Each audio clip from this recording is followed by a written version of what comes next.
আসসালামু আলাইকুম ও রহমতুল্লাহি ওবরাকাত। আমি মোহাম্মদ অলিউল্লাহ, কুমিল্লা প্রতিনিধি, ঢাকা পোস্ট ৭১ থেকে আপনাদেরকে স্বাগত জানিয়ে শুরু করছি আজকের মানববন্ধন থেকে। কুমিল্লা জেলার মুরাদনগর উপজেলার সদর থেকে আল্লাহ চত্বর থেকে শুরু করে Companiganj road, Elliotganj road, Homna road ও রামচন্দ্রপুর রোডের বিস্তৃত এলাকা জুড়ে ৩ কিলোমিটার মানববন্ধনে মানব ডাল প্রাচীর করে আলহাজ কাজী শাহ মোফাজ্জল হোসেন কায়কোবাদ সহ তারেক রহমানের নামে যে মিথ্যা মামলা দেওয়া হয়েছে, ২০০৪ সালের ২১শে আগস্টের গ্রেনেড হামলা মামলার যে আসামি করা হয়েছে, দ্বিতীয়বারের মতো তদন্ত করে এই দুইজনকে আসামি করা হয়েছে এবং ষড়যন্ত্রমূলকভাবে তাদেরকে দেশের বাইরে রাখা হয়েছে। তাদের বিরুদ্ধে যে সাজার রায় ঘোষণা করা হয়েছে, এই রায়কে অবিলম্বে বাতিল করে আলহাজ কাজী শাহ মোফাজ্জল হোসেন কায়কোবাদের মুক্তির দাবিতে মুরাদনগরের হিন্দু সম্প্রদায়ের লোকেরা ২২টা ইউনিয়ন থেকে এই উপজেলা মুরাদনগর সদরে উপস্থিত হয়ে তারা মানববন্ধন করছে। তাদের একটাই দাবি, তাদের প্রিয় নেতা আলহাজ কাজী শাহ মোফাজ্জল হোসেন কায়কোবাদকে তারা মুক্ত দেখতে চায়।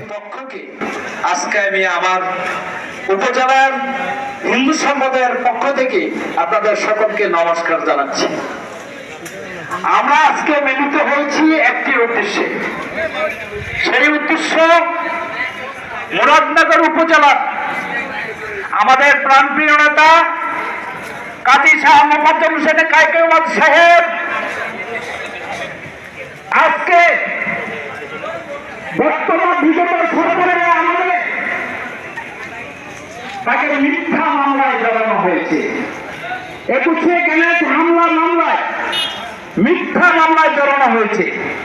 তার প্রতিবাদে মুরাদনগর উপজেলার সর্বস্তরের হিন্দু সম্প্রদায়ের লোকের প্রাণের দাবি যে আমরা বর্তমান তত্ত্বাবধায়ক সরকারের প্রধান উপদেষ্টাকে জানান দিতে চাই, মুরাদনগর উপজেলার প্রাণপ্রিয় নেতা কাজী শাহ মোফাজ্জল হোসেন কায়কোবাদ সাহেব বিগত সাবেক ধর্মমন্ত্রী, ৫ বারের সংসদ সদস্য, আমরা হিন্দু সম্প্রদায় ওনাকে প্রাণ থেকে মন থেকে ভালোবাসি। সেই ভালোবাসার তাগিদে আমরা সর্বস্তরের নারী বিরোধ এখানে মিলিত হয়েছি। আমরা দয়া করে বলতে চাই, এই ইন্টিরিয়র গভর্নমেন্টকে আপনি অনতিবিলম্বে আমার দাদাকে মুক্তি দিন, অথবা আমরা মুরাদনগরের সনাতনী ভাইরা গর্জে উঠবো ওনার জন্য। ধন্যবাদ সবাইকে, শুভ নমস্কার। ধন্যবাদ।